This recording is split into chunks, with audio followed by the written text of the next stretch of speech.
They say a man's last seconds stretch into forever. I believe that now.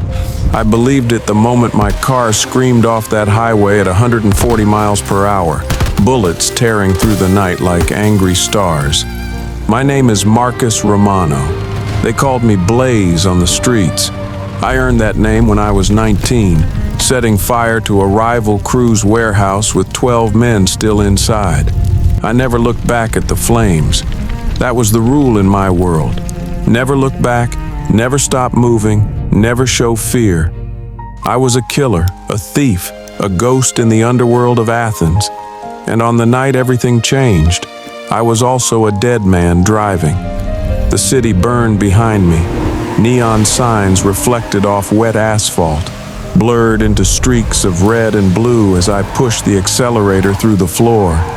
My black muscle car roared down the highway, engine screaming, tires biting into the rain-soaked road. Behind me, headlights, dozens of them. The Iron Ops wanted me dead, and they brought an army to make sure. A bullet punched through my rear window. Glass exploded across the back seat. I ducked low, one hand on the wheel, the other reaching for my pistol. The gun felt hot in my palm. I'd been firing for 10 minutes straight. My ears rang with the echo of gunshots and the roar of engines chasing me down like hungry wolves. I fired back through the shattered window. 3 shots. One caught a tire. The SUV behind me swerved hard, clipped the guardrail, and flipped. Metal screamed. Sparks sprayed across the highway. The vehicle rolled 3 times before slamming into a concrete barrier and bursting into flames. Orange light bloomed against the night sky, but more kept coming. Always more. My hands shook, not from fear, from adrenaline, from the weight of what I'd done 3 weeks ago in that club downtown. I could still see Cain Vasilis's face when I pulled the trigger. His younger brother dropped first, then 2 lieutenants. Blood pooled on the marble floor, mixing with spilled champagne. Cain screamed at me as I ran. "You'll run, Romano, and when you do, the gods won't hide you." I thought he was being dramatic. Gangsters love their threats. But tonight, with 15 cars chasing me through the outskirts of Athens, his words felt like prophecy. Another bullet grazed my cheek. Pain flared hot and sharp. Blood ran down my jaw, warm against my skin. I tasted copper. My vision blurred for a second, but I blinked it away. Can't stop, can't slow down. The moment I do, I'm dead. 2 motorcycles pulled up alongside me. The riders wore black helmets and tactical vests. They raised submachine guns. I yanked the wheel hard right, smashing into the first bike.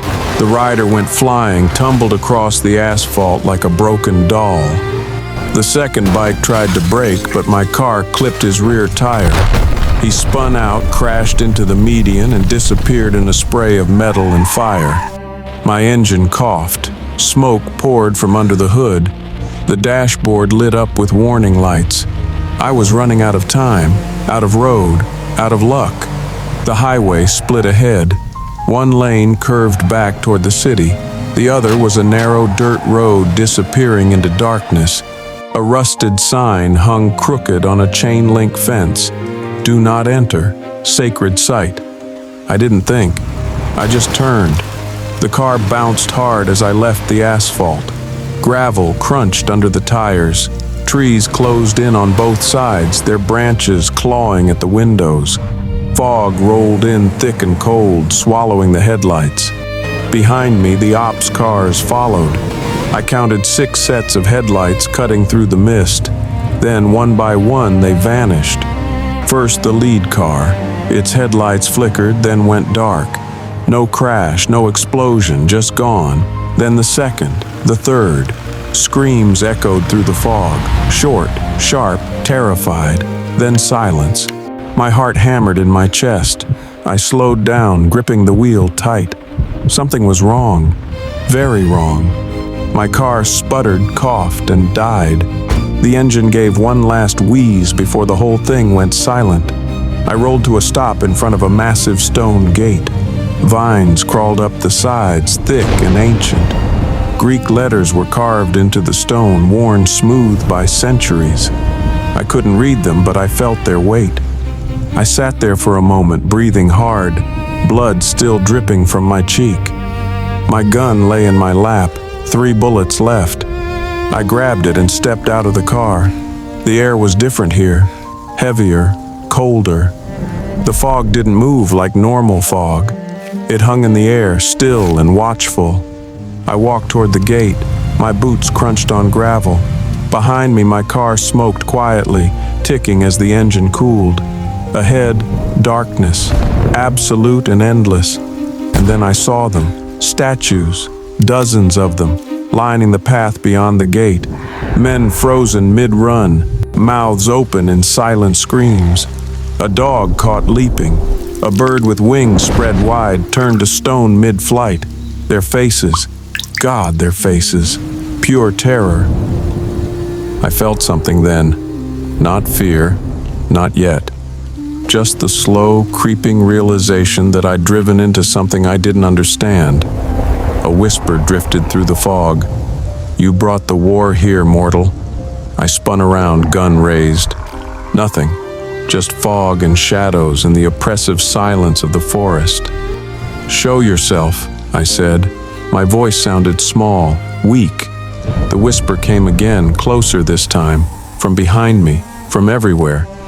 "You should not have come." I moved forward because I had no choice. Going back meant the ops. Going forward meant the unknown. I chose the unknown.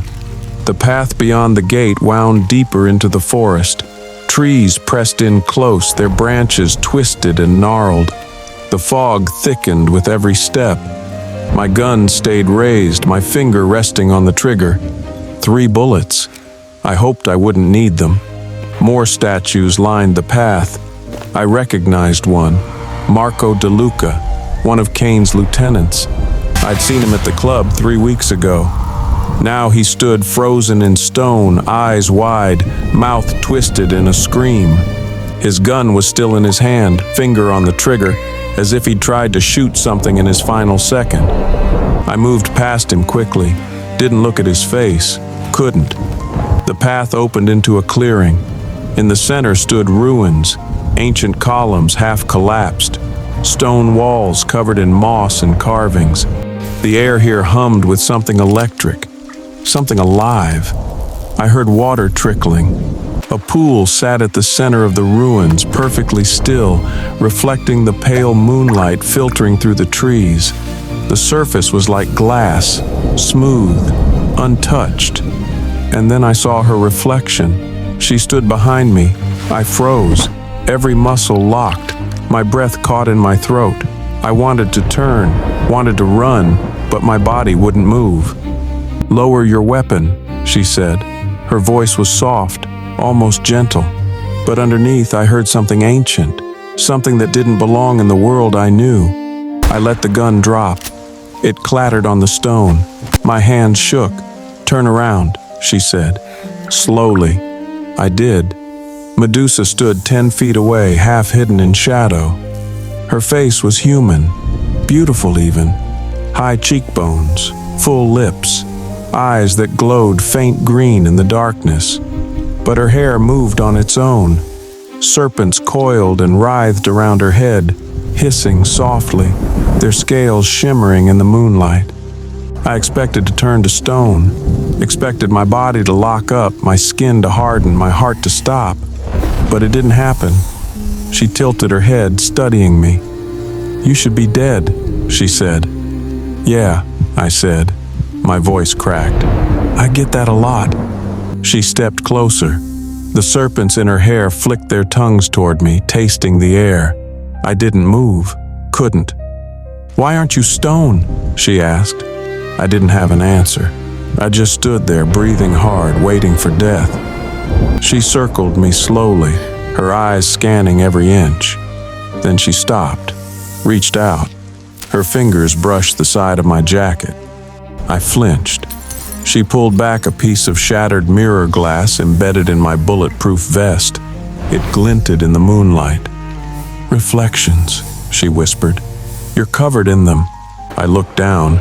My vest was a patchwork of salvaged armor, steel plates, Kevlar, and yes, pieces of mirrored glass I'd bolted on after a close call last year.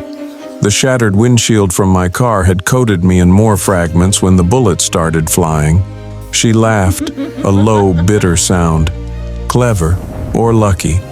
I haven't decided which." "What are you?" I asked. "You know what I am," she said. "The question is, what are you doing in my forest?" "Running," I said, "from people who want me dead. And now you've led them here." Her eyes flared brighter. "To me."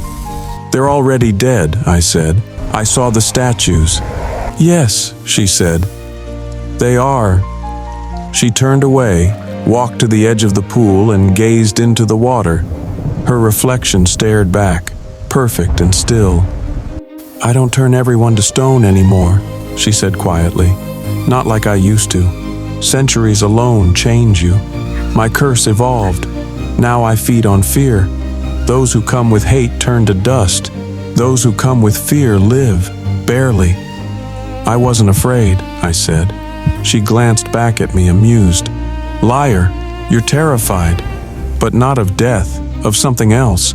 She stepped closer again. "You carry guilt, heavy, dark guilt. That's what saved you. Fear of death I consume. Fear of what you've done." She smiled faintly. "That I cannot touch." I didn't know what to say. She was right. Every face I'd killed, every life I'd taken, they haunted me. Not because I regretted surviving, but because I knew I deserved this. Deserved the chase, the blood, the end. "What do you want from me?" I asked. "Nothing," she said. "You'll leave at dawn, if you survive that long." "Survive what?" She looked past me toward the path I'd come from. "Your friends, they're not all dead yet." Gunfire shattered the silence. I spun around as muzzle flashes lit up the fog. Bullets tore through the trees, ricocheting off stone, sending chips of ancient rock flying. The ops had found the ruins. I dove behind a broken column as a spray of automatic fire chewed through the air where I'd been standing. Medusa didn't move. She stood in the open, calm, serpents hissing around her head. "Get down!" I shouted.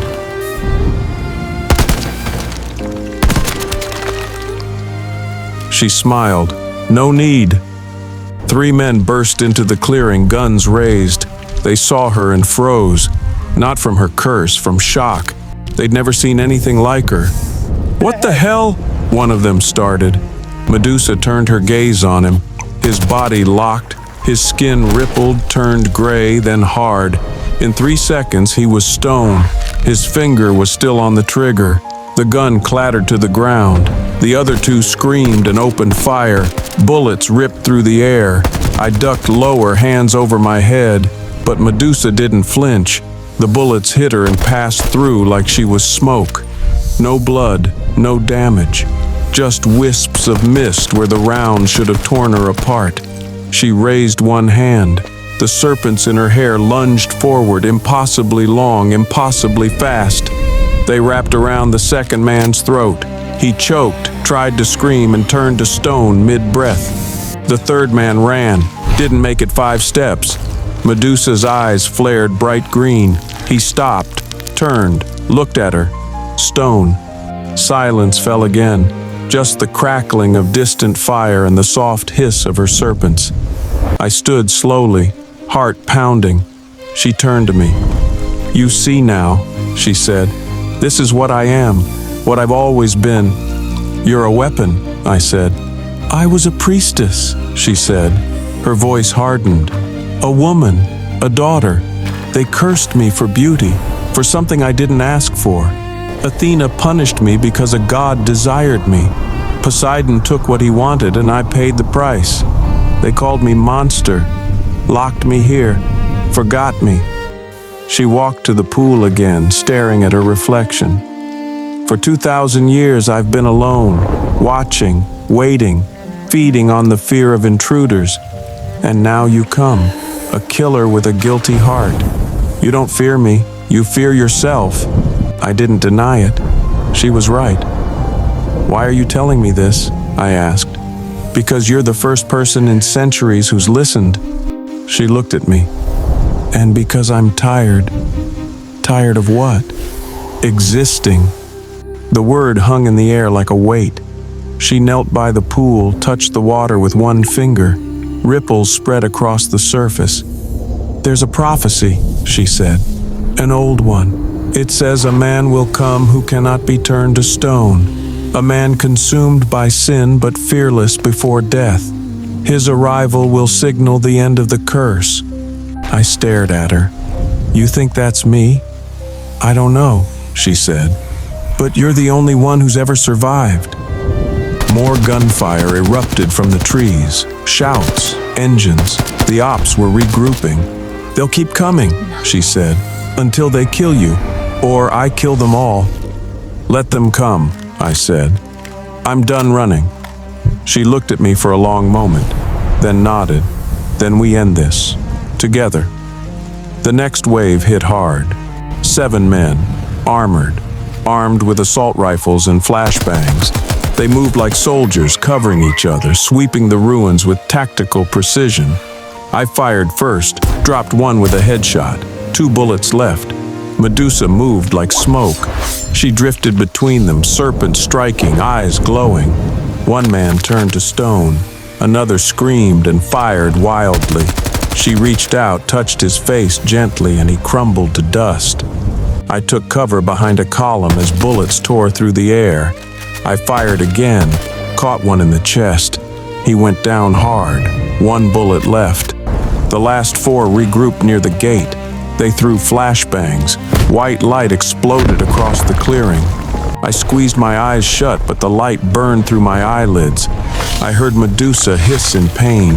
When I opened my eyes, she was on her knees, serpents thrashing wildly. The men advanced. I stepped out from cover, raised my gun. 1 bullet. I aimed at the leader, Cain Vasilis. He'd come himself to finish this. He saw me, smiled. End of the line, Blaze. Yeah, I said. It is. I pulled the trigger. The bullet hit him square in the chest. He staggered back, shocked, and fell. The other 3 opened fire. I dove behind the column again, but I felt the impact. A bullet hit my side. Pain exploded through my ribs. I gasped, pressed my hand to the wound.